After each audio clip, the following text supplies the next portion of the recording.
Good afternoon, everybody.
So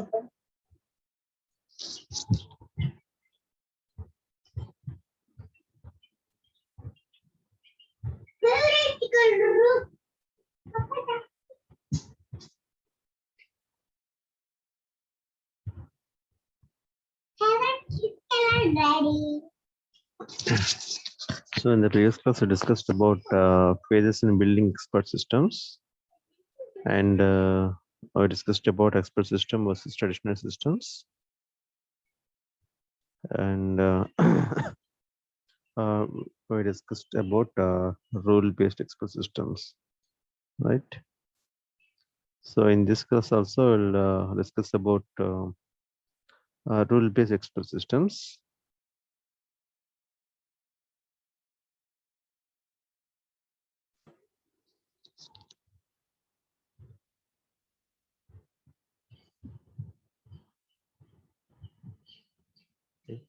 Let me share my screen to you.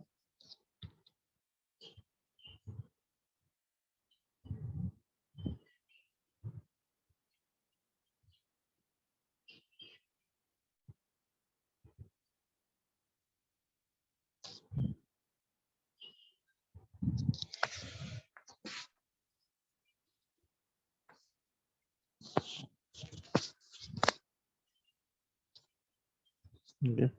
So this is the block diagram of a typical expert system. So this is how the expert system look like. Right?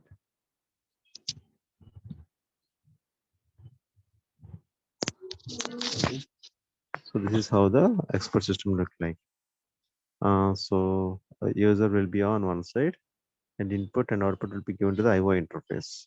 So first one is explanation modules. So explanation modules means that means why that particular thing has happened, what is the reason, why the solution has why we got the solution like that. So that will be in the explanation module. So explanation module means nothing but why we got a particular solution, and that means the reasoning. The reasoning will be in the explanation module. Right. Next one is IO interface. So IO interface means it gets the input from the user, and we get the output from the IO interface. And that particular IO interface is connected with the inference engine. That means whatever inference, that means all the rules will be stored in the inference engine, right? So that particular inference engine is connected with the case history file. That means whatever cases, that means the number of cases will be stored in the case history file. Right. Next one, and the inference engine is also connected with the working memory. That means in order to store that particular data, use the working memory. And this particular inference engine is connected with the knowledge base also. That means whatever knowledge a particular thing needs will be stored in the knowledge base. And that particular knowledge base is connected with the learning module. That means if anything new occurs, then that will be stored in the knowledge base, and that will be learned by the learning module. Okay. Once again, this particular learning module is connected with the case history file. Okay. Next, coming to the editor. Here, the editor means whatever. That means if we want to edit something, or if you want to do some modification, then that will be done in the editor, right? This is regarding the block diagram of a typical expert system. Right. Next, coming to the rule-based expert systems. First thing here we need to know is knowledge base. So knowledge base is nothing but it contains the facts and rules about some specialized knowledge domain. For example, see this one. A1 male Bob, A2 female Sue, A3 male Sam, A4 male Bill, A5 female Pam. Next, R1 husband,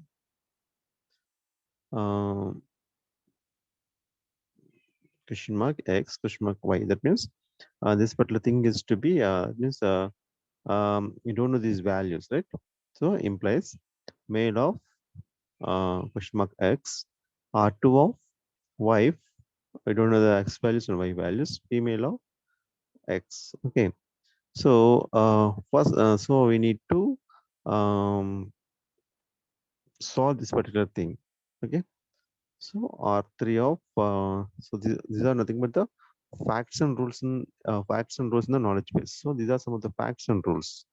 So given in the expert systems, right?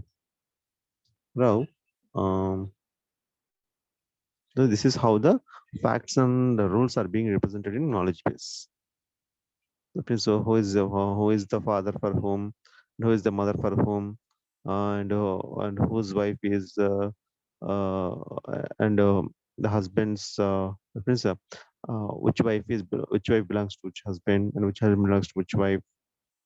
About the relations between a wife, husband, father, mother, all these things. That means everything rules and regulations are rules and facts to be stored in the knowledge base, right? Next, coming to the rule-based expert systems, here we use Prolog language. Prolog means logic programming. So Prolog is the language which we use in artificial intelligence, and rules are written naturally as classes with both a head and a body. That means it has both the head and the body. Okay. Next, for example, a rule about a patient's symptoms and the corresponding diagnosis of hepatitis might read in English as the rule like this. So, if here the conditions here are if then, right? So, if the patient has a chronic disorder and the sex of the patient is female and the age of the patient is less than 30 and the patient shows condition A and test B reveals biochemistry condition. Okay, if all this happen, then conclude the patient's diagnosis is autoimmune chronic hepatitis. That means based on the symptoms the patient have, based on the symptoms the patient have, this particular rule-based expert system will diagnose the disease. Will diagnose the disease. Okay, so okay, the previous rule that is if condition and then condition. Okay, that can be written in straight way. Prologue as conclude of patient comma diagnosis comma autoimmune control of conclude patient diagnosis autoimmune chronic hepatitis. So this is the conclusion here. Okay, so same of patient comma disorder comma chronic. That means the each and everything. That means if that means the if condition and the then condition are written in product like this. So initially the conclusion will be written conclude of patient comma diagnosis comma autoimmune comma chronic hepatitis. Right. And the previous one, that is if condition is will be written like this. So how many conditions do we have here? One, two, three, four, five. Five conditions, right? So same of patient comma disorder comma chronic. That means the patient has if the patient has a chronic disorder, then um, then he's having autoimmune chronic hepatitis. Okay, same of patient comma disorder comma chronic. Next, same of patient comma sex comma female. Next, the span of patient comma age comma 30. Less than of patient comma age comma 30. Next, same of patient comma symptom underscore a comma value underscore a. Next, same of patient comma biochemistry comma value underscore c.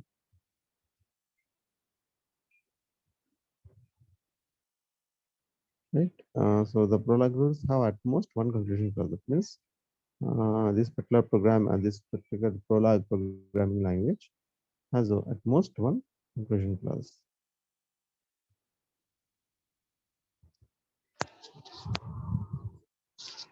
Right. So coming to the inference engine, explanation module, all this. So inference engine means it accepts the user input queries and responds to the questions to the IO interface. That means the IO interface will take the input and will give it to the inference engine. So the inference engine accepts the user queries, okay, from the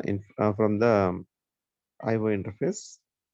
And next, the inference engine uses the dynamic information together with the static knowledge stored in the knowledge base.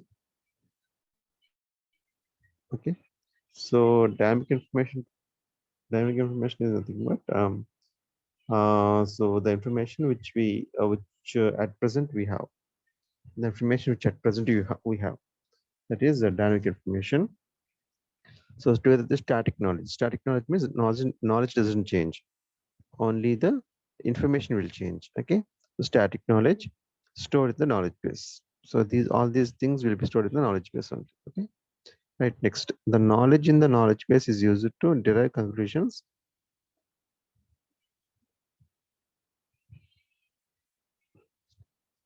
Okay. So the knowledge in the knowledge base is used to derive conclusion.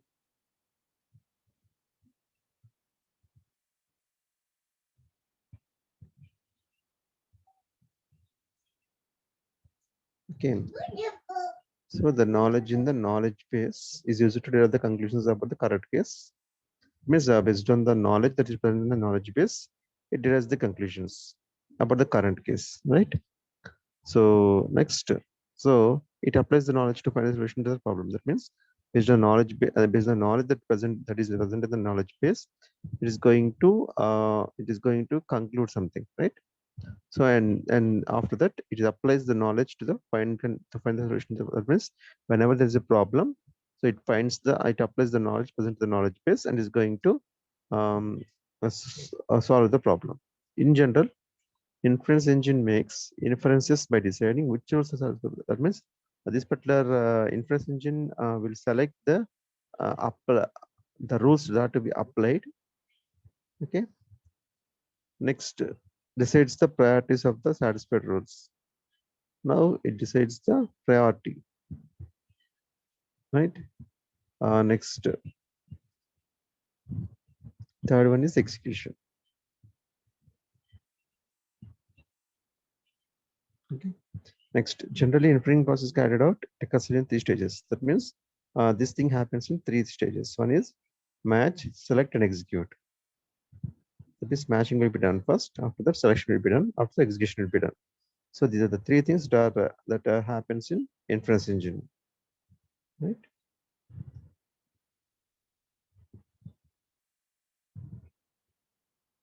Okay. So during the match stage,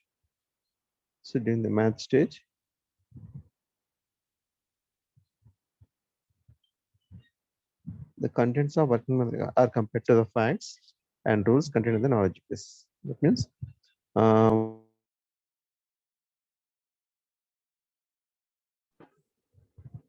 okay. While performing the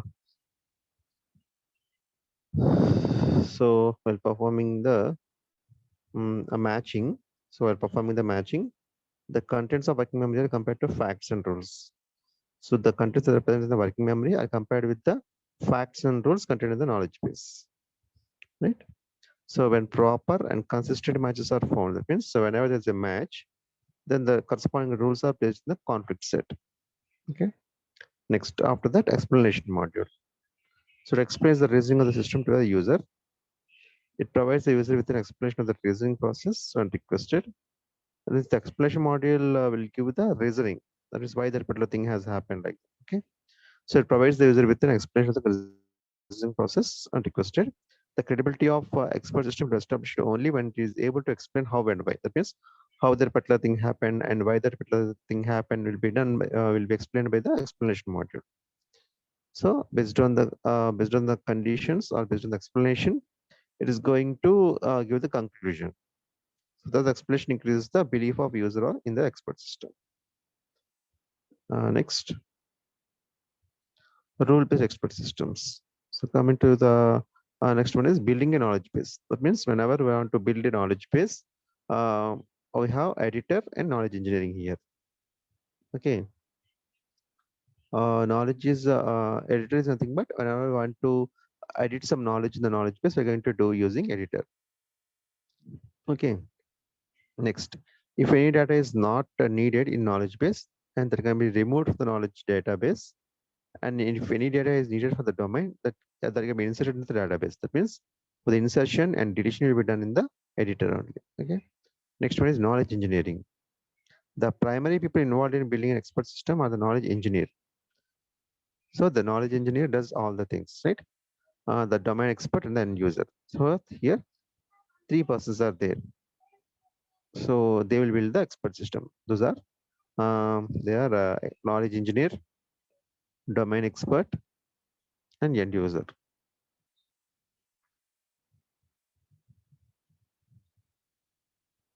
Okay.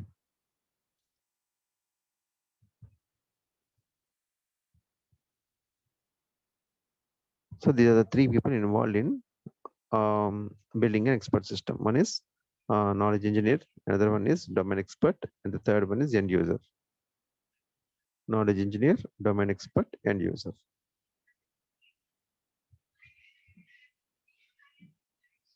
Okay, so once the problem domain has the overview, that means once the problem domain has been identified, so then it starts designing the system. So based on the problem domain, it designs the system.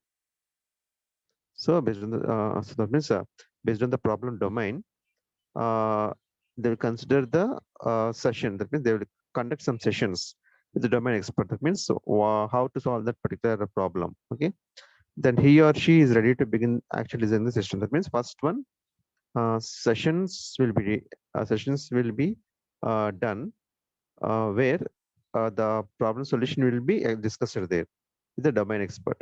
After that, system design will be done. After that, we have to select the way to represent the knowledge. That means how to represent the knowledge. That is to be selected. After that, determining the search strategy. Search strategy is nothing but either backward searching or forward searching. Okay. Next, and design the user interface. So these are the things that happens in the knowledge engineering. So after making complete designs, the knowledge engineer builds a prototype. After making complete designs, the knowledge engineer builds a prototype. That means it's going to give the overview. So the prototype should be able to solve problems in a small area of the domain. Next, once the prototype has been implemented, the knowledge engineer and domain expert test and refine its knowledge by giving it problems to solve and correct its disadvantage. That means first one is sessions will be conducted. These solutions will be discussed there. After that, design of system will be done. Okay. After that, we need to use the search strategy, that is either backward searching or forward searching. Okay. After that, we need to select the way to represent the knowledge, way of representation. Next one is search strategy. Next one, user interface design. So these are the things that are to be done in knowledge engineering. Next, so whenever the design has been completed, the knowledge engineer builds a prototype. That means a prototype will be built by the knowledge engineer. That means a sample one. Okay. So this particular prototype should be able to solve the problems in a small area of the domain. That means, so first it will be tested on the small domain. So if it works well, then it is applied to the larger domain, right? So next one, once the prototype has been implemented, the knowledge engineer and domain expert test and refines knowledge. That means now the domain expert and the knowledge engineer, they are going to test the thing, whether it is working in both the smaller domain and larger domain or not. Okay. Okay. Next, if any things are to be, if any extra things are to be added, then they'll be added there. Okay. So if it's able to solve the problem, it's okay. Otherwise, we need to correct its disadvantages. Okay. So that is regarding the knowledge engineering. After that, learning module. So this particular learning module is used for applying the algorithms. Okay. So it uses learning algorithms to learn from usages and experience which is saved in case history. That means the application of algorithms will be done in learning module. Okay, and that particular learning module stores that particular case history file, stores the usage and experience in the case history file. Okay.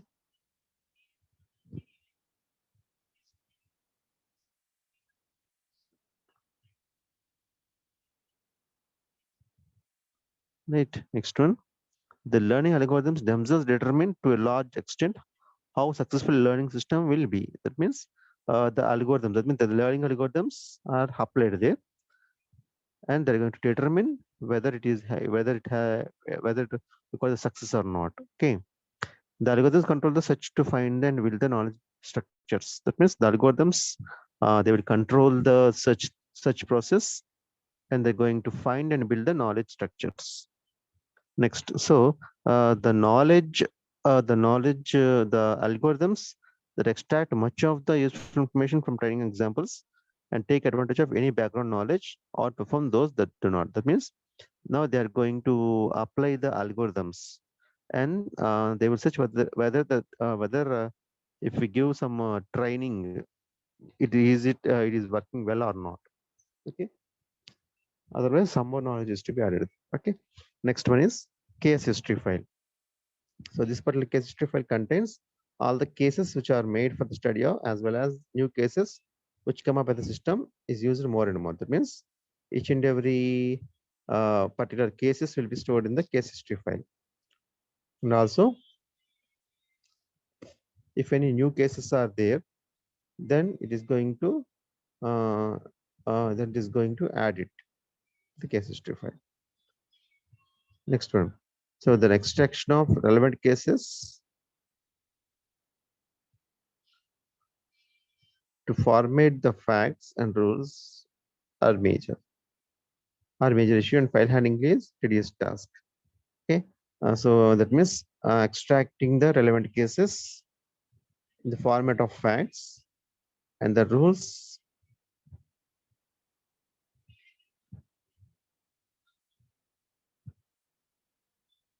right.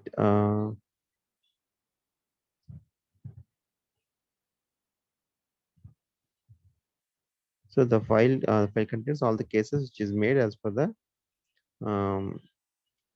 study, as well as new cases which come up as a system is used more and more. Means so the present knowledge will be stored, and the further knowledge is to be refined. Okay. Next one. So the extraction of relevant cases in format of facts and rules.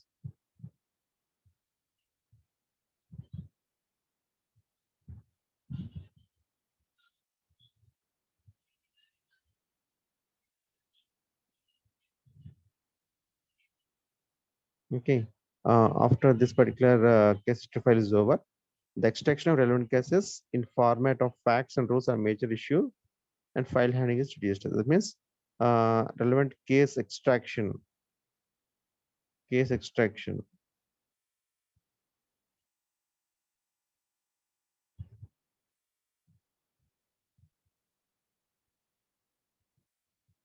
Okay. Next, if the file exists, it's okay. Then, if the file doesn't exist in all the expert systems, then that is to be added, right? The linkage between the case history file, learning module, and knowledge base is more complicated. Okay.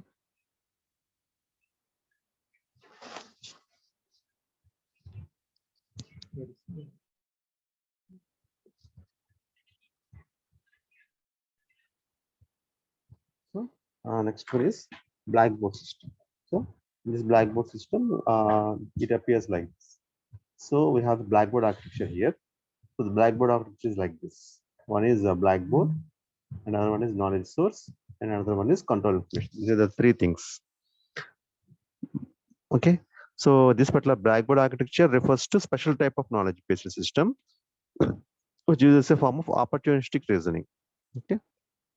Right.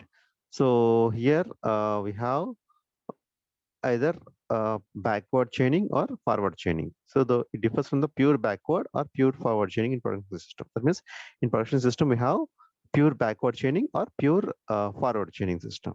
Okay, that means in either direction we can move, right? So in that either direction maybe chosen dynamically at each stage in the problem solution process. Other reasoning methods may also be used. That means so coming to the functional components here, the functional components in Blackboard system are knowledge sources, Blackboard, and control information. Okay. Example here is hearsay. Hearsay is a Blackboard system, which is a speech understanding system. That means whatever they speak, it understands, right? So see this one. So this is how the Blackboard system appears. On one side we have Blackboard, and on the other side we have knowledge sources and also control information. It means whatever input or output we need to take, that will be considered in the Blackboard. That means whatever we see on the screen, that is nothing but Blackboard. So now let's see what are the uses of all these, right? So coming to knowledge source. So yeah, we have three things: Blackboard, knowledge source, and control information. Coming to the Blackboard systems, so there are a number of knowledge sources which are separate and independent sets of coded knowledge. So each knowledge source may be thought of as specialist in some uh, for example, generally a subject expert is uh, a person is a person who is expert in that particular field, right? So here here also a specialist will be there for knowledge source. Okay, knowledge source is nothing but the specialist. Okay, that particular specialist is he is going to uh, deal with that particular task, right? So this particular knowledge source can be thought of as a specialist in some limited area needed to solve a given subset of problems. The source may contain the knowledge in the form of procedures, rules, or other schemes. That means all the procedures, rules, other schemes will be there that have knowledge, that contains knowledge, will be stored in the knowledge source. And coming to the Blackboard, so it is nothing but the globally accessible database structure. So it is the globally accessible database structure that contains the current problem state and information needed by the knowledge sources. That means the input data, next the final solution, partial solution, control data, alternatives. All these will be dealt by the Blackboard only. Okay, the knowledge sources make changes to Blackboard data that incrementally leads to solutions. That means the communication and interaction between the knowledge sources take place solely through the Blackboard. That means the communication and interaction between the knowledge source, um, okay, takes place using the Blackboard only. Okay, knowledge source is nothing but where everything is stored, all the knowledge, right? So the communication or interaction between the knowledge sources will be done through Blackboard, right? Next, coming to the control information, it contains all the sources on the Blackboard. So it contains the knowledge within the sources on the Blackboard or possibly in separate module. It means it may be either in a knowledge base, a knowledge source, or else in the separate module. Okay. So the control knowledge monitors changes to the Blackboard and determines what the intermediate focus of attention should be in solving the problem. That's everything. That means the controlling thing will be done by the control information only. Okay. So that means if any change occurs on the Blackboard, that will be informed, uh, and that will inform to the knowledge source there. Okay, that will be done by the knowledge information, control information. That means if any change occurs in the control knowledge, if any change occurs in the Blackboard, then that will be dealt by the control knowledge. Okay, and also it determines with the and also it deals with the intermediate focus of attention in solving the problem. So this will be done by the control information. Next, come to the next topic, that is truth maintenance system, TMS. So it is a structure which helps in revising set of beliefs and maintaining the truth every time new information contradicts information already present in the system. Okay, so it is developed by Doyle in 1979. So this particular TMS maintains the beliefs for general problem solving systems. Beliefs, that means which is correct or which is not correct, nothing but the belief. Okay, so all the TMS manipulate proposition symbols and the relationship between different proposition symbols. Okay, so a monotonic TMS manipulates propositional symbols and Boolean constraints. So you have two types of TMS. One is monotonic and non-monotonic. Monotonic TMS means it manipulates all the propositional symbols and Boolean constraints. And coming to the non-monotonic TMS, it allows for heuristic or non-monotonic relationship between propositional symbols, such as whenever P is true, Q is likely true.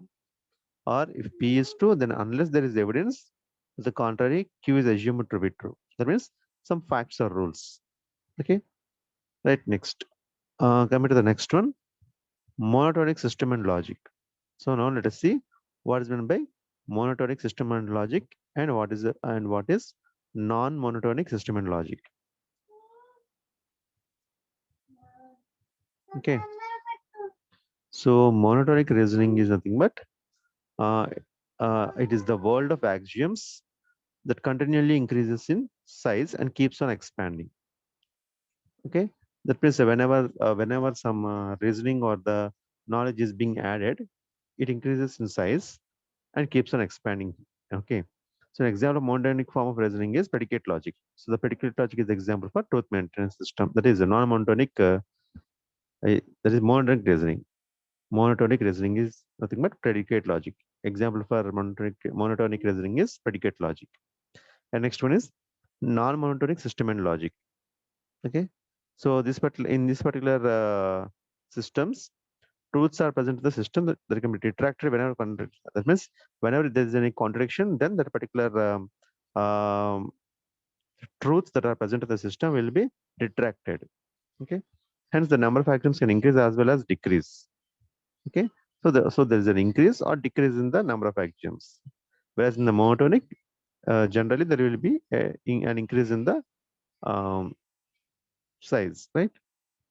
Here there is an increase or decrease. The system will continually updated depending upon the changes in the knowledge base. That means based on the changes in the knowledge base, it is continually updated. Okay. So in this particular non-monotonic logic, it is a formula or a theorem for a formal theory. Okay. So that then it need not be the theorem for an augmented theory. So coming to the example for this particular non-monotonic system and logic is common sense reasoning. Okay.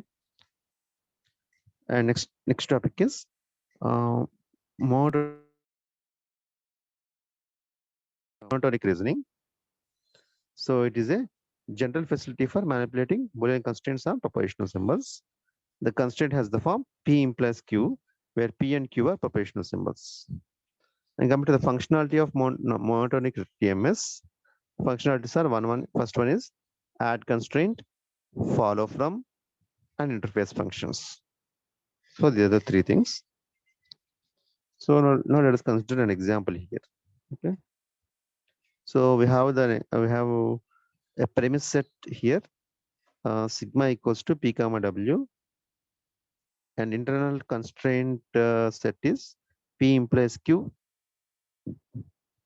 Next,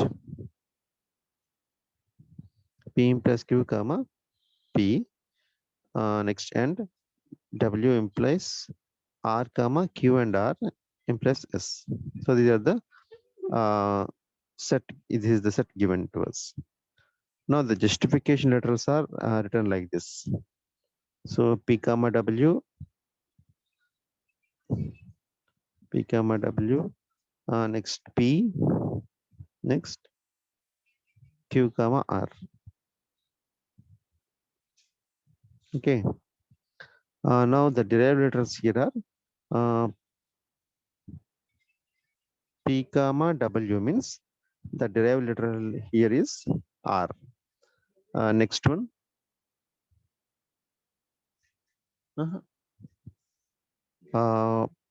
Justification literals here are P comma W. And the derived literal here is, that means W implies R means, that means that is the derived literal. So R. Next one. Justifying constraints are P and W. P and W implies R. That is the justifying constraint here. And next one is P. Only P. P means Q. Derived literal is Q. That is why I am writing like this. So P implies Q means P is the justification literal, Q is the derived literal. Next, if I have the Q, if I have Q and R, that is the justification literal, and Q and R implies S means derived literal. Next one, justification. So that means based on the given constraint set, we are going to write all these. Okay.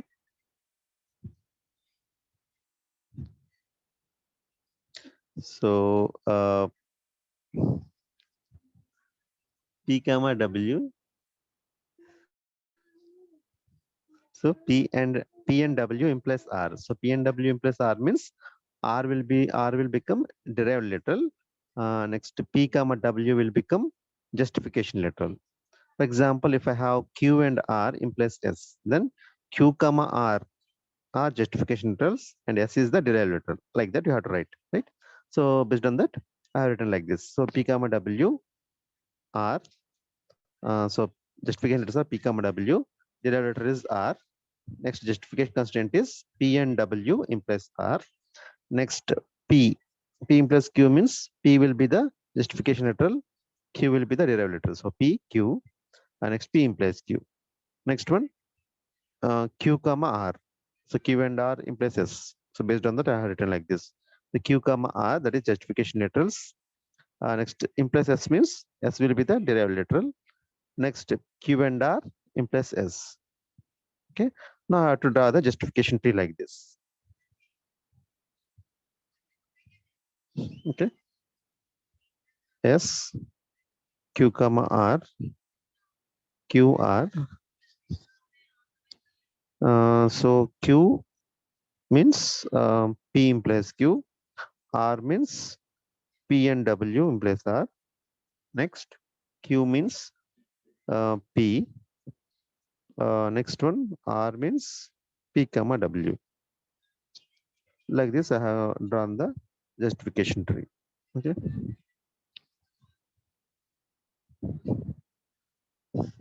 Okay, so I'll discuss the remaining in the next class. Okay. Now let me see how many have attended my class.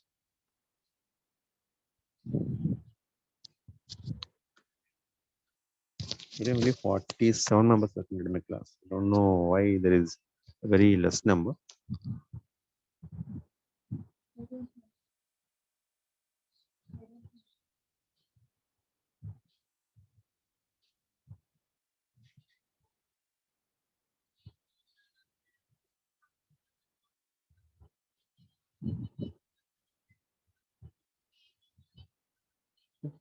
So we'll discuss the remaining in the next class. Okay. Thank you.